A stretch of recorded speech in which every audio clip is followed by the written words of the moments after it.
Уважаемый министр, как вам обращаться?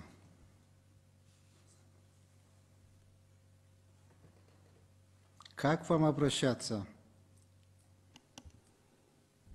Я не знаю, как ответить. Динара Асиевна, министр. Динара Асиевна, ваше министерство вас называет ханышой, либо на русском царицей. Поэтому я сейчас думаю, как вам обратиться, либо уважаемый министр, либо уважаемая Динара Асиевна, либо ханыша. А вы, Динара Асиевна, как вы часто ездите в командировку? За 2,5 года была 7 раз. Өкіметтің өкілі Асан Мырза. Да, вот там. Сіз тойға келдіңіз бе? Түсінбедім вопросыңызға. Жет, Жемпірчен кентті систем. Тойға келдіңіз бе? Костюм жоқ бұл. Сіз бізге сіз келген қонақтарға пример болушыңыз керек та. Жақшынақай болып, костюм шым киіп, галстук тағынып келбейсіз бе? Анда ертеңділе біз жемпір киіп келейлі. Урматтуу коллегалар, бізде екі ерке министр бар. Бірінші министріміз бұл Минприрода, Кутманова, Динара Асиевна. Сын айтсаң, мен ақ үйде крышам бар дейді. Азыр еме бізде екі министр болып қалып тұрды, я так понял. Екінші бұл Текебаев Тилек Курамаевич. Кыдырмаевич. Орутат деген бұл, мен деле орутам. Мынакей Надира Нарматова больницадан чыгып келди. Мынакей урматтуу депутатыбыз Камиля Абдразаковна Талиева ору отурат. Келди го. Эми кичине депутаттарды сыйлап койгула, урматтуу жетекчилер. Биз деле душман эмеспиз, биз деле элдин өкүлүбүз. Мы тоже хотим, чтобы все красиво было. Жетекчи ким бул жерде? Жетекчи, ошо жолду непосредственно жасап аткан ким? Бул жерден ушул жол чарба департаментинин алдында ушул көзөмөл жүргүзүүчү топ бар, атайын. Ал эми ушул ишканалардын фамилиясын айтпайсызбы ким? Токторбаев Бектурсун, Токторбаев Бектурсун. Токторбаев, мен атына фамилиясын сөйген да. Исагалиев деген Мирлан ким? Ал эми генеральный подрядчикпи? Ал генеральный подрядчик. Ушул 0-дон 71 километрге чейин Кыргыз жол курулуш ишканасынын өкүлү да. Сиз кабарыңыз барбы? Бул Мирлан Исагалиев деген мурда Көкөнов да. Мурда фамилиясы Көкөнов болчу. Бишкек шаарында департамент транспорт иштеп болчу. Взятка менен кармалып, жумуштан кеткен. Взятка менен кармалып, жумуштан кеткен кишини силер ушунча акчаны, бюджеттин акчаны ошол кишинин колуна берип койдуңар. Ал кайтып фамилиясын өзгөртүп, Исагалиев болуп келди Мирлан. Кандай дейсиз? Жогорку соттун алдына барсаң, жалаң кымбат баалуу машиналар турат. X5 модели, X7, Геленваген, Lexus 570, Toyota 300 машиналар турат. А каяктан аларына? Акча жок дейт судьяларда, акча жок дейсиз. Анда аларды асмандан эле алышып, асмандан келип калдыбы? Же Кудайым, мынакей сен жогорку соттун судьясы келсин, мо сен 570 айда деп бердиби? Же мен сага мо Геленвагенди айда деп бердиби? Кандай жооп бересиз буга? Рахмат, Жеңишбек Шермаматович. Бай соттор да бар, анан кедей соттор да бар өзүчү.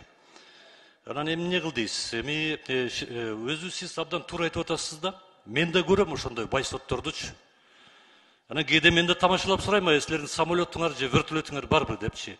Анан кандай жол менен байыган? Кандай жол менен алган? Аны өзүңүздөр көрүп атасыздар. Акыркы учурда көптөгөн судьялар, жогорку соттун судьялары жумуштан кетишти, же болбосо кылмыш жоопкерчилигине тартылып жатышат. Албетте, буну эми мен өзү кыргыз эли байыган жакшы болот. соттору дагы, башка карапайым адамы дагы, депутаттар да байысы аябай сон болот да, ошондо биз ойлойбуз да, ойбай элибиз байыбаттыр, демек мамлекетибизде бай деп айтат элек да. Анан эми алардын ыплас иштер менен байып атканы болсо, Чересчур байып кетип атпайбы, Замирбек Курамаевич? Байысын, маселе жок, байыңыздар. Ашыкча байып кетип атпайсыңарбы? Жанагы Камил Осмоналиев деген судьяны, ал миллиардер судья экен да. Откуда у него деньги? Откуда? Мен вообще түшүнбөйм. 10 үйү бар экен, 10 квартирасы бар экен, 10 машинасы бар экен. Аскер кызматкерлеринин пенсиясы жөнүндө мыйзамга ылайык 20 жыл же андан ашык кызмат өтөгөн кызматкерлер пенсияга чыгат. Ички иштер органдарынын айрым кызматкерлеринин кызмат өтөгөн bir күнү 1,5 күн болуп эсептелет. Эгер кызматкер 13,5 жыл иштесе, аны 20 жыл иштеди болуп эсептелет. Мисалы 23 жаштагы жаш жигит окуун аяктап кызмат өтөп баштаса, ал 37 жашында пенсияга чыгат. 37-40 жашында. Мында 37-40 жаш деген эркек бул жигит да. Акыл эси толуп, кызматка жөндөмдүү болуп, тажрыйбасы мол болуп, иштей турган мезгилде биз ал жаш жигитти пенсияга айдайбыз. Пенсияга кетпесе, окуй места керек, кетишин керек деп аны мажбурлап кетиребиз. Ошон үчүн Алмаз Акунжанович, аскер кызматкерлердин пенсияга чыгуу үчүн стажын жок дегенде 25 жылга көтөрүү туура болот деп эсептейм. Анткени мамлекетибиз жаш, 37-40 жашта бышып жетилген, тажрыйбасы мол, кесипкөй кадрлар иштеш керек деп эсептейм. Бизде Бишкек шаарында 6 жашка чейинки балдардын саны 150 миңге чукул. Анын ичинен 31 миңге жакын эле биздин жаш бөбөктөр мамлекеттик жана муниципалдык садиктерге, бала бакчаларга барат. Бул 22 гана пайызын түзөт. Эми жанагы садиктерге бир койкага 2ден жаткырып көрүп атпайбызбы? Где-то бир 50 миңдей гана биздин жаш бөбөктөр садик менен камсыз болгондо, калган 100 миңи жеке менчик бала бакчаларга барат.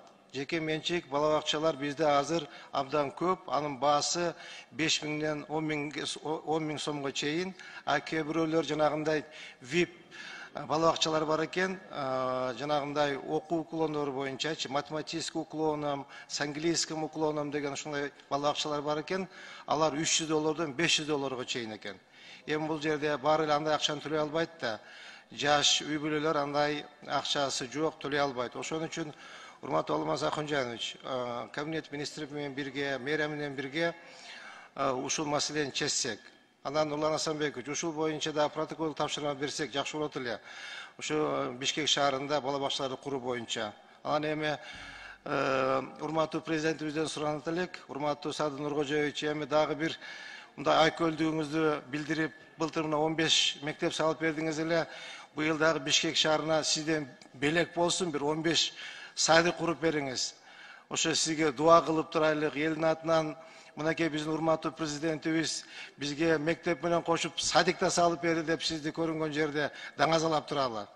Чоң рахмат. Мына өзүңүздөргө белгилүү болгондой 6 февраль күнү Боордош бир тууган мамлекетибизде, Турция мамлекетинде жер титирөө болуп, 4 миңден ашуун жаран каза болду, 20 миңден ашык жаран жабыркашты. Ошол биздин депутаттардын атынан, кыргыз элинин атынан бир тууган Боордош түрк элине көңүл айтабыз.